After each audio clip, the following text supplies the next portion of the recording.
A minute or two to allow some additional folks to join, and then we'll get started.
Good morning, and thank you for attending today's rulemaking hearing regarding State Board of Education rules governing leave for teachers, educator licensure, course access program, and charter schools. Today is October 9th, 2025, and it is now 10:02 a.m. I will now call this rulemaking hearing to order. My name is Rachel Supay.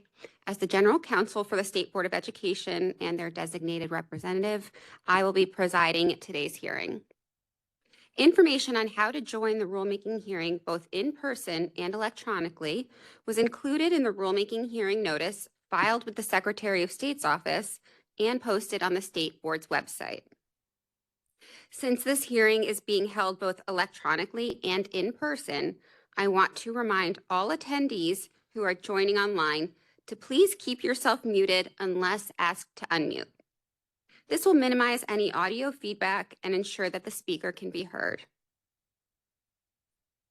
If you are attending in person, I will also ask that you remain quiet so that online attendees can hear and be heard. Any attempts to disrupt the hearing will result in removal, whether electronically or in person. A redline version of the rules under consideration at this hearing are available both here in person and on the State Board's website under the link for today's meeting. This hearing is also being recorded and will be provided to State Board members for their review.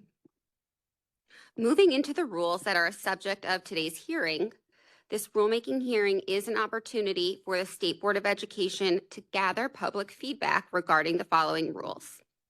Leave for Teachers Rule 0520-01-02-.04, Educator Licensure Rules 0520-02-03-.02 and .07 and .11 through .13.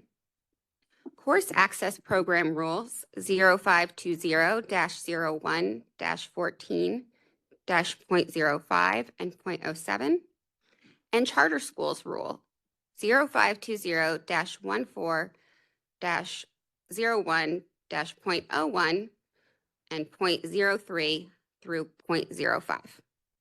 I will begin with a summary of the proposed revisions. The first item is the Leave for Teachers Rule. This item updates language within the rule to align with recent changes in the law.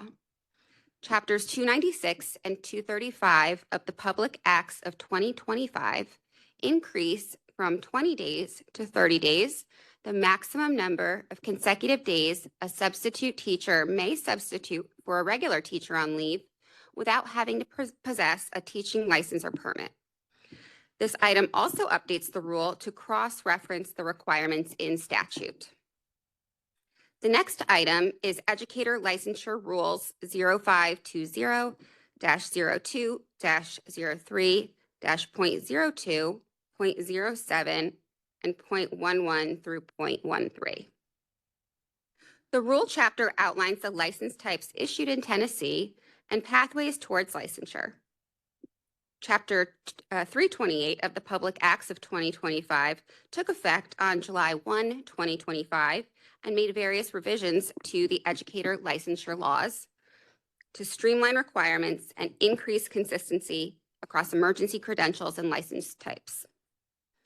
This item makes corresponding revisions to the various sections of the educator licensure rule to align with Public Chapter 328.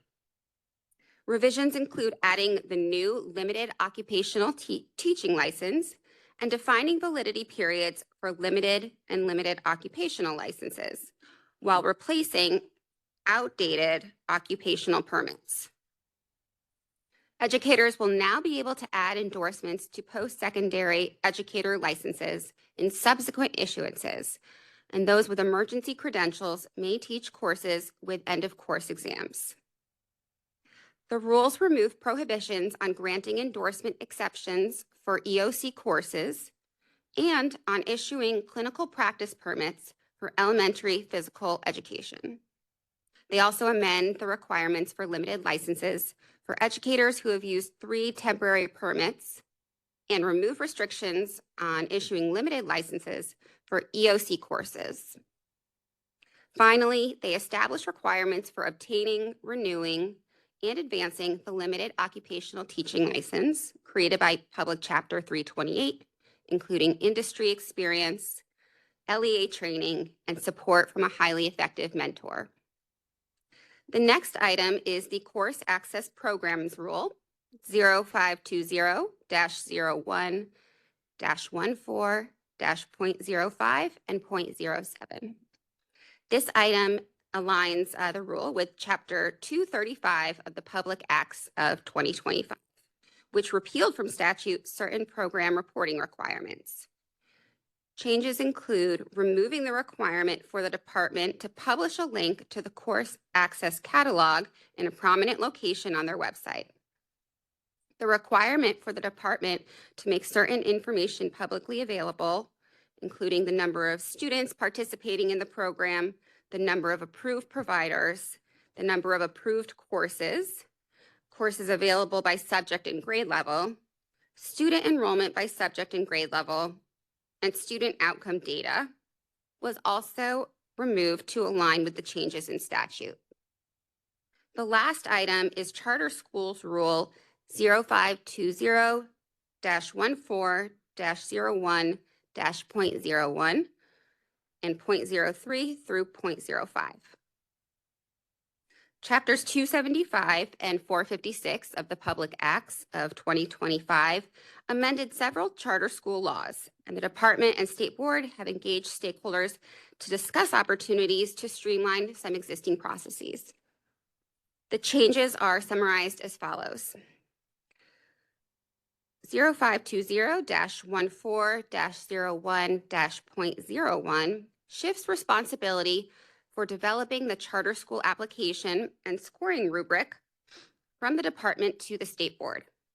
It also requires sponsors to submit a letter of intent both to the authorizer and to the Tennessee Public Charter School Commission, and directs the charter applications be submitted only to the authorizer, who then must notify the commission of receipt within 10 days.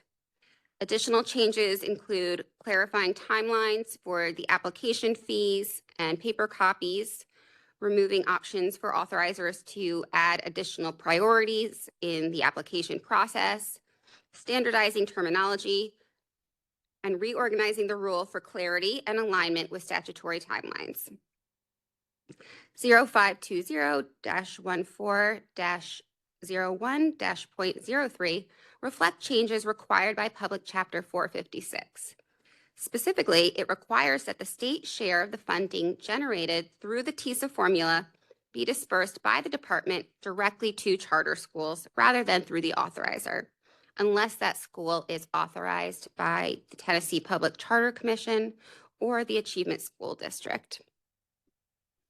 0520-14-01-.04 introduces new enrollment preferences, including preference for children of employees or governing board members of public institutions of higher education, and clarifies an existing preference for students residing in the county LEA. It also includes minor organizational edits to improve clarity without altering substance. Finally, 0520-14-01-.05 updates reporting processes so that required reports are submitted to the state board rather than the department, and requires both the state board and authorizer to post reports on their websites. Additional changes require authorizers to publish authorizer fee reports online, submit projected budgets to the state board, and undergo state board review of how fees are being used. The rule streamlines terminology and reorganizes sections for clarity. With those brief explanations, I will now move into the public comments portion of this rulemaking hearing.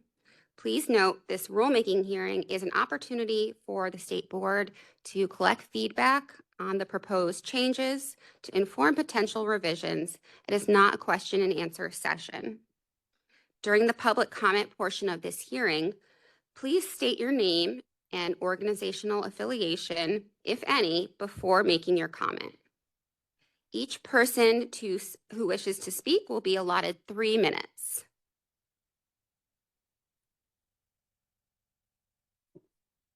In a moment, I will take just a minute to ask any electronic attendees who wish to speak to unmute themselves and state their name, and I will add your name to a list and then call on you when it is your individual turn to speak. You may also put your name in the chat box if you are interested in giving a public comment. When it is your turn to speak, I will unmute you, or ask that you unmute yourself rather. When not speaking, please remember to mute yourself when not speaking to ensure all comments can be properly heard. So I'm going to take a few minutes at this time to check in the chat and see if we have any speakers who would like to provide a public comment. Alternatively, you can take yourself off of mute and announce your name if you would like to give a public comment.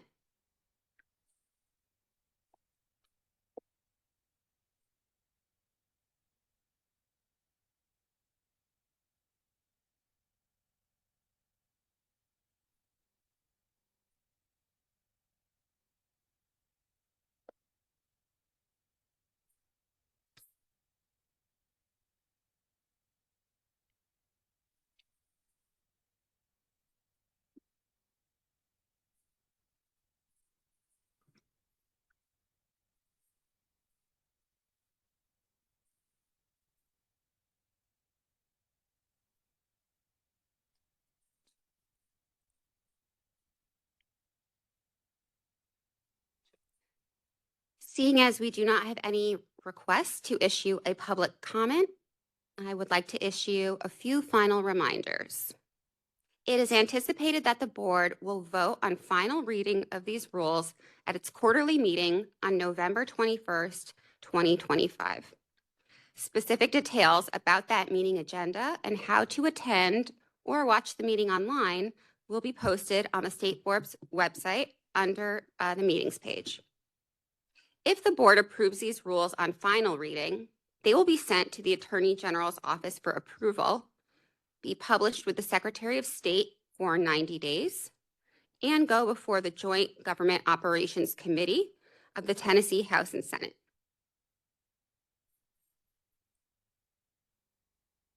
Before I adjourn, I just want to give folks one more opportunity to announce themselves if they would like to give public comment.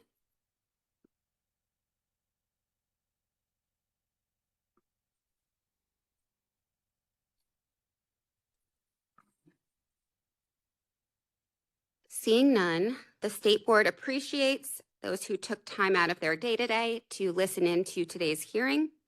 And with no further business on the agenda, this hearing is adjourned. Thank you.